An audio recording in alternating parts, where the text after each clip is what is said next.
જેવી રીતે આપણે જન્મનો પ્રકરણ સાંભળ્યું કે શ્રી રામચંદ્રજીનું પ્રાકટ્ય કઈ રીતે થયું, વનમાં પધારવાને માટેનું આગળનું બધું સાંભળ્યું, એની કરતાં પણ અનેક ગણા વિસ્તારથી આ બધા ચરિત્રો છે. રામ રાવણનું યુદ્ધ, કલ્પનાતીત યુદ્ધ થયું, વધ થયો રાવણનો. નગરના લોકોએ કહ્યું કે જો રાવણમાં એક કામ નામનો શત્રુ ન હોત તો એ રાવણ ઉત્તમ પુરુષ સિદ્ધ થઈ શક્યો હોત. રાવણ ખૂબ જ પ્રતાપી, ધારે તો હિમાલયનું શિખર ઊંચકવાનું હોય તો એ પણ ઊંચકી શકે એટલું બલ એનામાં હતું. આવા પ્રતાપી રાવણ. દરેકના જીવનમાં કોઈક ને કોઈક દુર્ગુણ હોય તો એને ગમે તેટલો ઉપર હોય ત્યાંથી નીચે પટકાવી દે. અને એટલા જ માટે આત્મચિંતન કરવું જરૂરી છે. સીતાજી પાછા પધાર્યા. છાયા સીતા, જેમનો પ્રવેશ ત્યાં આગળ થયો હતો, પુનઃ સીતાજીને લઈને પાછા પધાર્યા. સમાચાર આપ્યા કે ભરતજીને સમાચાર આપો, હું આવું છું. જેમનું મન જરા પણ અપ્રસન્ન હોય તો મને કહી દેજો, હું તરત જ આખું જીવન વનવાસમાં વિતાવી દઈશ, મને કંઈ વાંધો નથી. આનું નામ ભાઈ. સંપત્તિને માટે ઝઘડો ન કરે, એનું નામ ભાઈ.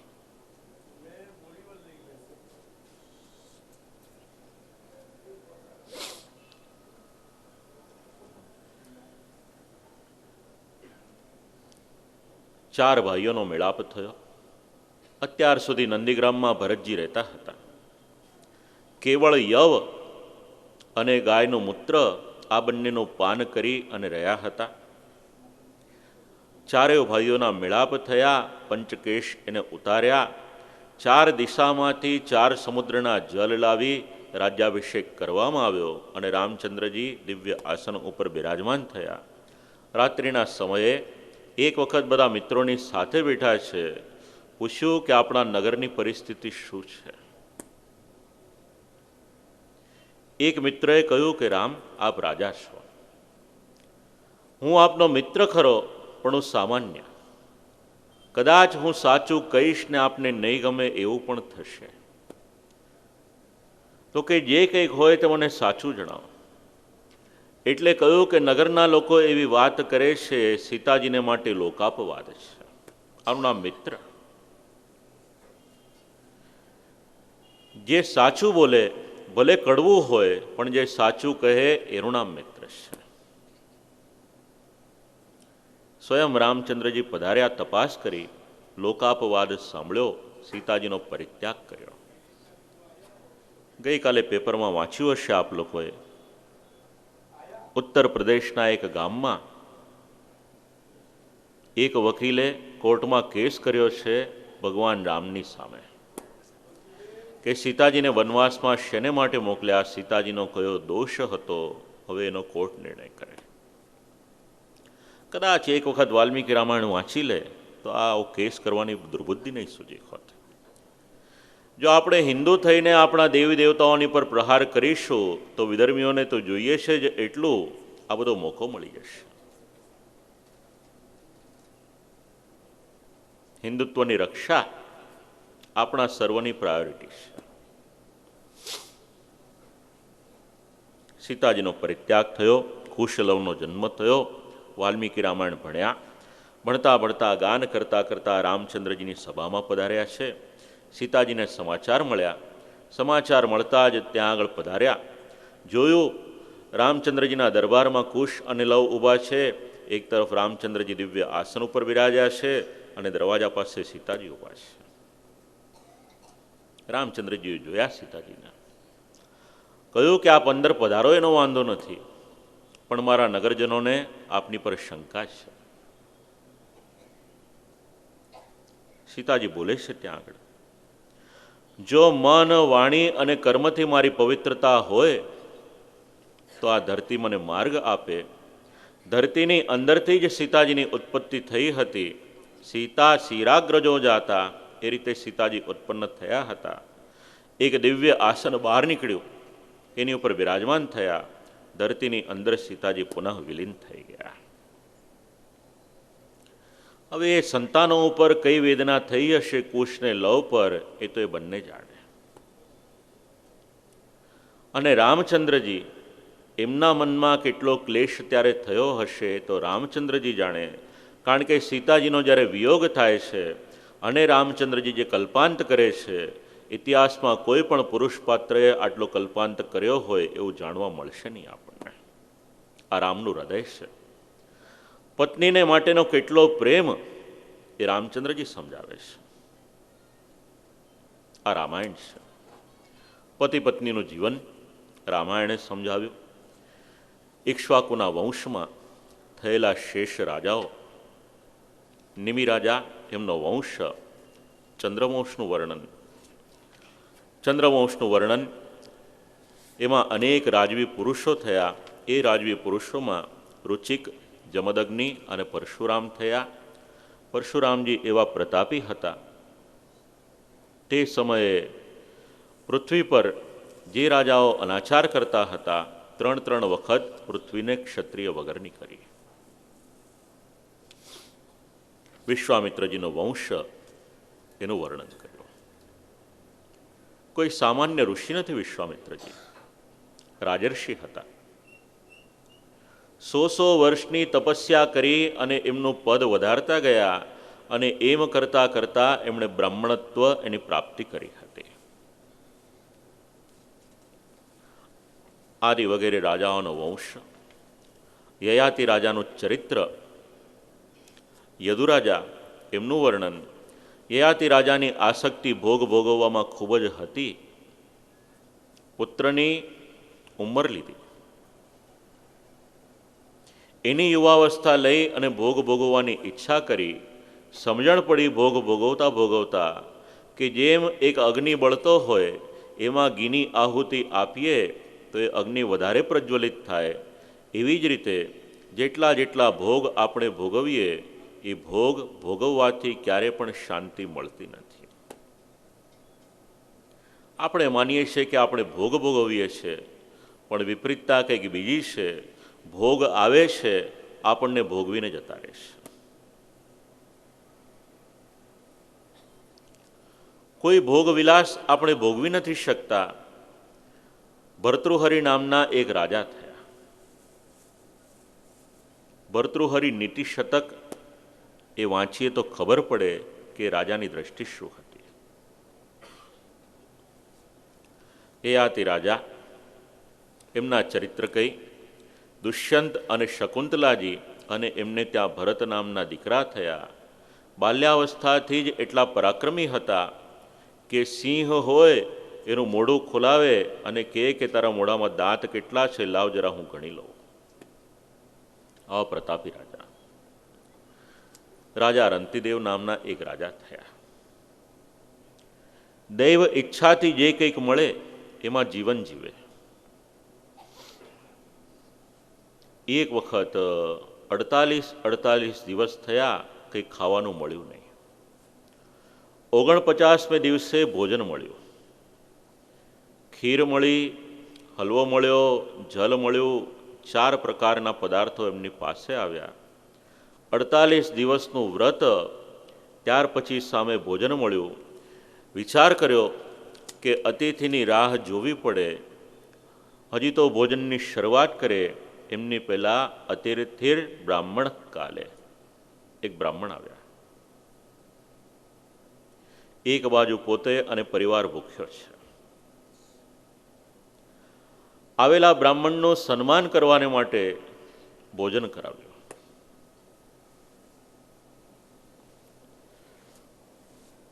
ભોજનથી તૃપ્ત કર્યા. શ્રી મહાપ્રભુજીએ ગાઈડલાઈન આપી છે. બ્રાહ્મણની પ્રસન્નતા શેમાં? 10મા સ્કંદના 7મા અધ્યાયમાં એના માટેની કારિકાઓ છે.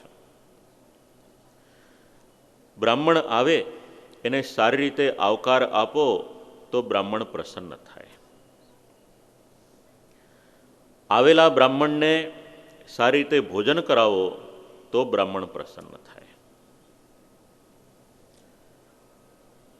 અને એ બ્રાહ્મણનો સત્કાર કરવાને માટે એને વસ્ત્ર આપો તો એ બ્રાહ્મણનો સુયોગ્ય સત્કાર થાય. વિચાર કર્યો કે બ્રાહ્મણ આવ્યા મારે ત્યાં, ભોજન કરાવ્યા. ભોજન થયું, પ્રયો દ્વિજાહા, એ દ્વિજ પાછા ગયા. વિચાર કર્યો કે હવે હું ભોજન કરું. ત્યાં તો એક શુદ્ર આવ્યો, એણે કહ્યું રાજા હું ભૂખ્યો છું, એટલે એને ભોજન કરાવ્યો. વિચાર કર્યો કે હવે બાકીનું બચેલું છે એનું ભોજન કરવું. ત્યાં તો એક અતિથિ આવ્યો, પોતાના કૂતરાઓને લઈને આવ્યો, કહ્યું કે અમે ભૂખ્યા છીએ, એને ભોજન કરાવ્યો. હવે કેવળ પાણી બચ્યું. એક ચાંડાલ આવ્યો, કહ્યું કે રાજા બહુ તરસ લાગી છે, પાણી પીવડાવી દીધું. કોણ છે આ? 48 દિવસથી જેણે જલ નથી પીધું, જેણે ભોજન નથી કર્યો, એ ભાગવત કાળના રાજા આવેલી વ્યક્તિને આવી રીતે તૃપ્ત કરે છે. બોલતા બોલતા રાજા બોલ્યા, વિશ્વના લોકોને જેટલું જેટલું દુઃખ છે એ બધું જ દુઃખ મારા હૃદયમાં આવી જાય, હું એકલો દુઃખ ભોગવું અને બાકીના બધા સુખ ભોગવે, એટલી કૃપા ભગવાન મારી પર. આવી જ કંઈક વાત શ્રી મહાપ્રભુજી આપણને સમજાવી. ત્રિદુઃખ સહનમ ધૈર્યમ. જીવનમાં જ્યારે જ્યારે પણ દુઃખ આવે એને આપણે સહન કરી લઈએ, એનું નામ ધૈર્ય છે.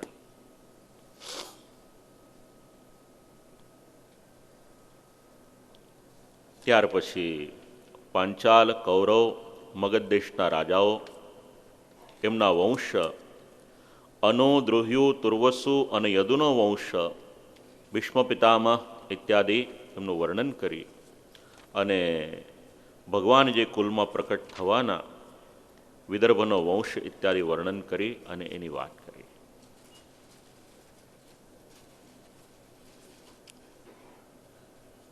શ્રીમદ ભાગવતજીનો 9મો સ્કંદ એને પૂર્ણ કરતા સંક્ષિપ્તમાં ભગવાન કૃષ્ણની કથા એને વર્ણન કરી. રાજાએ પ્રશ્ન પૂછ્યો, કથિતો વંશ વિસ્તારો ભવતા સોમસૂર્યયો રાજ્ઞામ ચોભય વંશાનામ ચરિતમ પરમાદ્ભુતમ. કે ભગવાન શ્રી કૃષ્ણનું ચરિત્ર મને વિસ્તારથી શ્રવણ કરાવો. પરીક્ષિત રાજા એક પછી એક શ્લોકમાં વિનંતી કરે છે. શ્રીમદ ભાગવતનો 10મો સ્કંદ એનું નામ છે નિરોધ લીલા. શ્રીનાથજી બાવાનું હૃદય કમલ છે. 2 ભાગ છે, એક પૂર્વાર્ધ અને બીજો ઉત્તરાર્ધ. કારિકા તો દરરોજ આપણે બોલીએ છીએ, ચતુર્ભિશ્ચ ચતુર્ભિશ્ચ ચતુર્ભિશ્ચ ત્રિભિશ તથા ષડવીર વિરાજતે યોસૌ પંચદા હૃદયે મમ. ચતુર્ભિશ્ચ શ્રીમદ ભાગવતના 10મા સ્કંદના પહેલા 4 અધ્યાય એનું નામ છે જન્મ પ્રકરણ. 5મો થી લઈ અને 35મો અધ્યાય એનું નામ છે તામસ પ્રકરણ. 36 થી લઈ અને 63 અધ્યાય એ રાજસ પ્રકરણ. 68 થી લઈ અને 84મો અધ્યાય સાધન પ્રકરણ અને 85 થી 90 એ નિર્ગુણ પ્રકરણ. એમાં શ્રી મહાપ્રભુજીએ 3 અધ્યાય એને પ્રક્ષિપ્ત માન્યા. 90 ને બદલે 87ની સંખ્યા શ્રી મહાપ્રભુજીની દ્રષ્ટિથી આવી. જડ અને જડાત્મક જગત પ્રપંચને ભૂલી અને પૂર્ણપણે ભગવાનમાં આસક્ત કે તન્મય થઈ જઈએ, એનું નામ નિરોધ લીલા છે.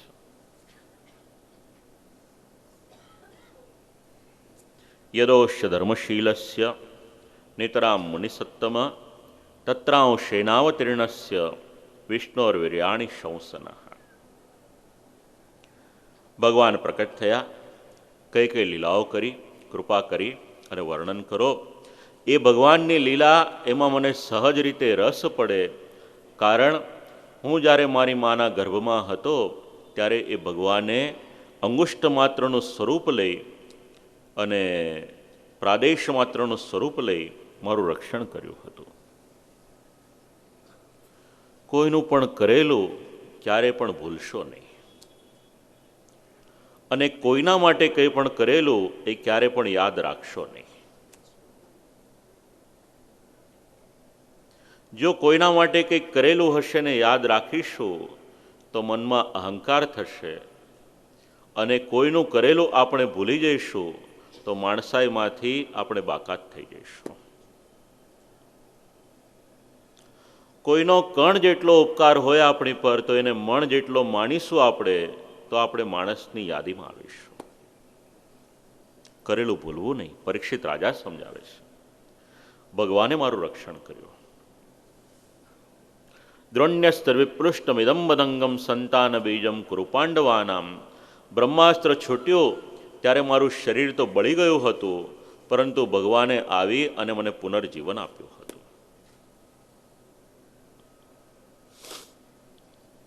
વ્રજે વસન કિમ કરોન મધુપુર્યામ ચ કેશવાહા. વ્રજમાં બિરાજમાન થઈ ભગવાને કઈ કઈ લીલાઓ કરી. સૂત મહર્ષિએ કહ્યું કે રાજા, એના આ રીતના પ્રશ્ન સાંભળી શુકદેવજીએ જવાબ આપ્યા. કહેવાય છે કે દશમ સ્કંદની કથા શુકદેવજી મહારાજના શ્રીમુખે બિરાજમાન થઈને સાક્ષાત ભગવાન કરી રહ્યા છે.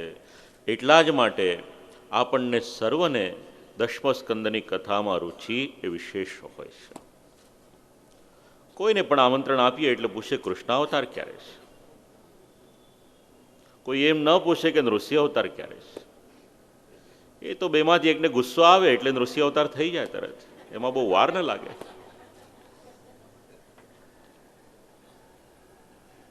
પણ કૃષ્ણ